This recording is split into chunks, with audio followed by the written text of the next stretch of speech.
Good morning, and we've got a good crowd in this morning. Belated Happy New Year to you all. I hope you're all well and enjoying the start of the year. So thanks to the miracle that is Southern Trains, this webinar is being brought to you by Charlotte Quartley down in the Croydon office, and I have elected not to try and travel through London. So I'm up in the home office. So we're delighted you could join. It's a webinar really based on one of the subjects that came clear last year, which was the issues some people in our industry are having with the control of margin, the generation of real profit from the deals, because they don't have brand control and they don't have differentiation. So we thought we'd put this webinar together both as a reminder for our current partners if they're wanting to fully use the branding experience, and also to our prospective customers as to what a real difference brand control can make in this environment. So we're going to fire through some slides. I'm going to drop you into the portal, show you a couple of things live as we go through. But do please raise any questions that you'd like, either during the course of the presentation or right at the end. Although, obviously, we'd like you to reach out to us and invite us to come and have a longer conversation about how you can become a true white-labeled virtual platform operator within this key voice and unified communication space. My name's Ian Sinnott. I'm the Sales Director of VanillaIP. And what I hope we get from this is a real understanding of where we, VanillaIP, have focused on supporting our partners, taking their proposition to the marketplace. So let's kick off. Hopefully we've got a run time of about 20 minutes here, but we'll see how we go. The first question I would raise on this, and when we started to try and prepare this, is what is the value of the customer? What's your customer worth? So my equation here basically says we start with the sale price that we achieve during the negotiation with the customer, and we multiply that by the lifetime of the customer, the tenure that we have. And then, because we're in the revenue business, because we're selling a composite service with the possibility of additional apps and services, we also need to look at the revenues from those apps and services that we sell during the lifetime of the customer, and the number of months that we get them to subscribe. So again, we're recognizing the fact that we're in the cloud business. Part of the cloud business is that customers should be able to consume services on demand when they want it, for however long they want it, etc., etc. But those additional app revenues are going to be very important to the value of our business and to the value of each of the customers within us, within our base. So in order to achieve this, we need to look and try and see if we can negotiate the highest margin at the point of sale. We need to provide a solution that satisfies their requirements. Now, it's as important that we fit the low-featured extension as we do the high-featured extension. Every user should really be being satisfied to their own requirements. Otherwise, we might open ourselves up to future churn, i.e. customers who bought too much for a simple extension might move away to a solution that is more tailored to them. So we need to make sure it fits. If I put it in t-shirt terms, we may buy a baggy t-shirt or a too tight t-shirt, but in the long run we end up only wearing those ones that we feel truly fit us. And the last thing that we're going to highlight is the need to remain in constant engagement with the customers. We need to be servicing them well, they need to feel good about us, but it also increases our opportunities to sell those additional ARPU products. So that's going to be part of our focus. And so we'll start off with that sale, the point of sale, the original negotiation. Now, if we're selling brands, iPhone, Dell, BMW are all recognized brands, but they're recognized brands which your customer can then take away and shop on Google. They can find better prices. The modern buyer is well equipped to go around and produce a 5 or 6 quote alternative to you in a hurry if you're trading under a highlighted brand. So what we need to do with the solution is make sure that it is unique to you and it's under your own brand. After all, if they Google your brand, they're going to end up back on your site. So VanillaIP has looked at 3 important elements that support this particular section. The first thing is when you create your packages, and you do create your own packages, you get to name them as well as define them. We give you the tools to build your product up from a simple base product. So we're talking about your ability to create a named portfolio from simple functionality up to a more complex, maybe mobile orientated extension solution. And so that's allowing you to include the bits, the elements that you think fits the type of user that you're selling to. So if we just highlight that for 1 minute by popping into the UBOS portal. For those of you who've not been introduced to the UBOS portal, please get in touch with us. We'll give you a full walkthrough of how this thing works. But I'm going to log in as a reseller. This is a level that you'd come into. You could come in at distributor level if you've got a white label channel underneath you as well. But let's come in at reseller level. And what we're going to look at first of all is just the product creation itself, and see how the brand and the creation of the product works together. So in this is my play zone, so I've got various different packages set up. But if I just look at this smart user pack that we've set up already, it's going to show you the elements that have gone into this smart user pack. So here you can see a number of elements that have gone through and are included, including your call forwards, your three-party calls, etc., and the inclusion of DDI numbers. But you can see I have the ability to brand it here. So if I want to call this, let's say my business is called Cloudline. If I want to call this the Cloudline Quiet, because it's a fairly low spec extension, then I can change that brand to Cloudline Quiet and just save it, and we're there. And that's important when we're trying to create both a named brand, something that can't be shopped on the marketplace, but also give an easy description to the customer of the products we're looking to do. So we expand on that logic. I can then, as a reseller, just create my core portfolio, the thing that I'm going to go out and put on the website and I'm going to market. And this might be an example of how I put that proposition together. So Smart User Pack, which we just saw, very simple terminal, but allows me to go out with a very aggressive price point into the customer marketplace. Then I can just build up by adding DDI's Unity Lite. If I show you the Unity product just momentarily, so if we're utilizing some additional apps that we might bring through, so this sort of thing might be added into the proposition to make you more unique in the marketplace. And then I can look at the number of minutes. Now we've got 20,000 users on the base. The average usage is 160 minutes. So it might be prudent to split between what the industry is telling us we need to put out, 2,000 minutes at a time, but also have a quieter one, a normal user requirement of 200 minutes, and let the customer benefit from that price point. And make your proposition more tailored to their needs.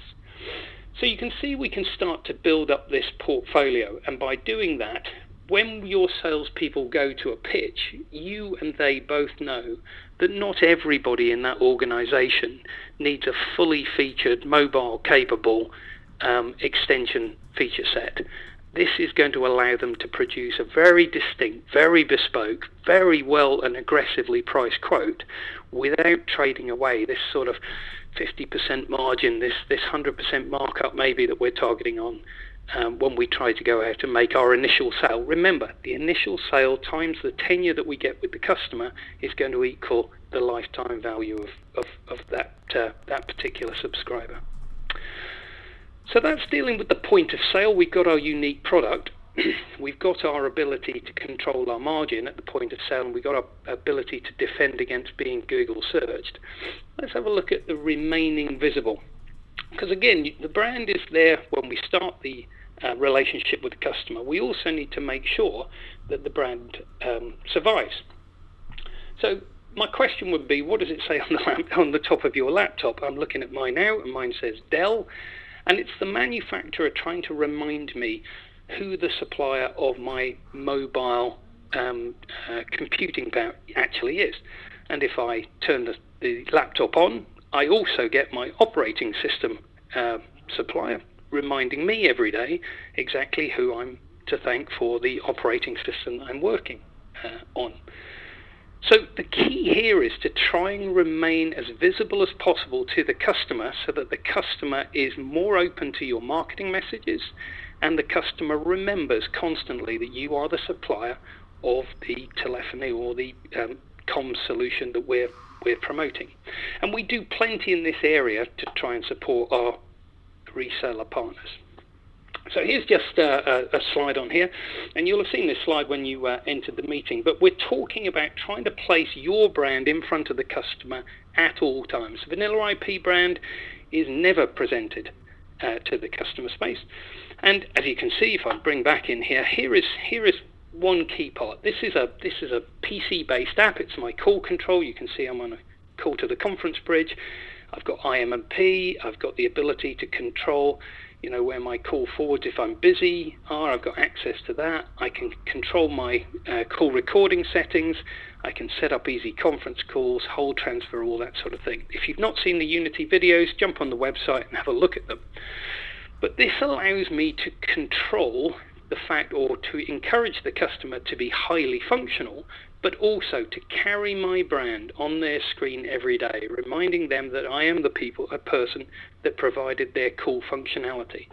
And that brand would automatically translate from you down to your customer base if you were promoting the Unity products. Equally, and I can't show you a phone too easily, but you can see it on the screen there, we can support you in getting your logo down onto the desktop phone itself, so that you've got a reminder then, and any materials that we produce to support the products that we're supplying through to you, we will also help produce your logo-based versions of that product information. But it extends further than that, and it extends to, again, going back to our portal here. If I just log out of the portal here, this original login that we went into was you as a reseller, but if I then go down and pretend I'm going to be a customer of Aurora, as a customer admin, I'm logging in, and here again is a reminder that my supplier is Aurora Systems. So that would be your logo that's in there. And when I go in to do my self-admin within this portal, I'm again reminded of who my supplier is.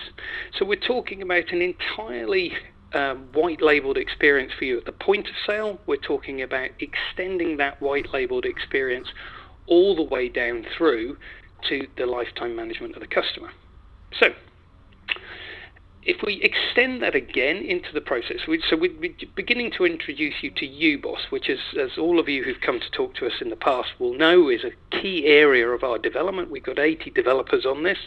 We're continually evolving this product, and the product goes from product creation through to the provisioning process, your ability to set your customers up, through customer management, your ability to manage customer inquiries going forward, and through into this self-service and billing environment where the customer starts to become directly involved with their own management and their own increase in service usage.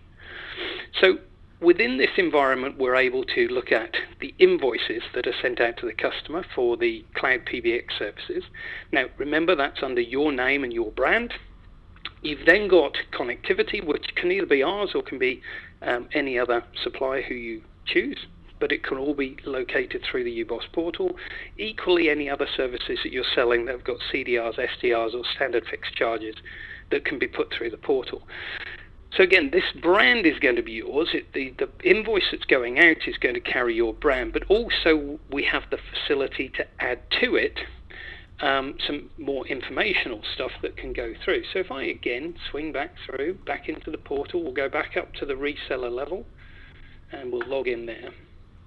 And we'll just have a look at a couple more of these settings. So when you're setting up an invoice environment, so firstly, obviously, we want to collect the money. But when we've got profiles like this, we want to be able to easily manage the way our brand is presented and our messages are presented. So I'm just going to open up one of Aurora's invoice profiles. This one is an automatic one. It actually means that the bill run will run automatically without any human intervention. You can see that I've got the ability to put in my various comments, but here again is a very simple upload area where I can put my brand, and if I want to, I can produce multiple billing profiles, and that can include multiple brands. So I could have a different billing brand if I was going in partnership with a another company, etc., etc. But just down here at the bottom, you can see very simply there's the ability to upload a file, which might be a marketing message, might be a reminder to customers of the services that they can get from you. So again, within the portal, you have a branded environment in which you can go through and you can support and promote your products to them. Equally, the reports profile, again, is a differentiation area. You can set up the various reports that go behind that invoice. You can see it's very easy to add from this list of various options. You can either add or remove them and create your own look and feel to the invoice and the invoice support material that you're sending through. So, if we just produce that, take that away.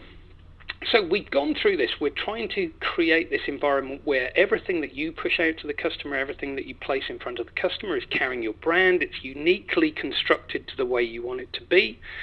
Let's just roll through to where the customer starts to take control and where we're trying to increase the ARPU of that customer over the period of time. So we're constantly touching them with information. We're constantly inviting them to look at the functionality of the service that we've got. We've got 80 guys bringing in new products and services, be it reports or apps, all the time. But now we want to try and cater for these low price, low margin things that we're trying to sell to them. And we're going to try and nudge them up incrementally, 50p, a pound at a time. That's not easy to do when you put an admin cost in. So it's very important that the self-service portal is the point at which you can do it. And your marketing teams can then back that up with videos that persuade, videos that introduce people to cool new stuff, videos that tell them how to go and consume it, and guides as to how to use it. So it becomes more of a remote mechanism. So I just fly back into the UBOS portal one more time. We're going to go back down to our customer level, and just as a very simple example, if the marketing team are sending out the information that encourages the customer to decide that their users would benefit from a product, let's use the Unity Pro, which I've shown you already. If Millicoms here decides that Dave Denton and maybe the rest of the team would all benefit from having Unity Pro in, you can instruct them to come through to your environment here. If I hover over there, if I hover over the right place, excuse me, never do live demonstrations. Well, you can see if I click on it, it's going to produce the term of the deal. I'm not entirely sure why my hover message isn't coming up, but if I hover over the deal most of the time, it will come up and tell me what the setup cost and the ongoing cost would be. And if I take it off, I can just take it off. So the customer's able to go in and self-service on these products and services you've promoted. If they're going to take a product off in the future, it also handles the contract rules to tell people that they've got the 30-day notice to pay for. So again, your marketing team can now use your branded products, can use your communication systems to the customer, can even use the bill run to keep your message going through and encourage them to produce additional sales post the original sale and help you to edge up that ARPU and edge up that profitability of your customer base, which in the revenue business is huge, because by the time you've built a big base, it's also building the value of your business itself. So, just in conclusion, and I know this has been a whiz through, but it's fairly straightforward. We are offering a true white label solution. True white label means that you can't take your proposition and then shop it around Google and find 5 or 6 of your competitors in a minute and a half. It means that you, with your experience and your commitment to the customer, can produce your own blend of services that fit your sales team, that fit the customer marketplace that you're going to. And I suppose most importantly, because it annoys us when it happens as sellers, we can keep, by using the control of our brand, we can make it difficult for the lightweights, the small companies, the single operators who sit there and wait to just bang in a cheap alternative quote because they know the customer can see that you are like for like because of the brand that you're selling.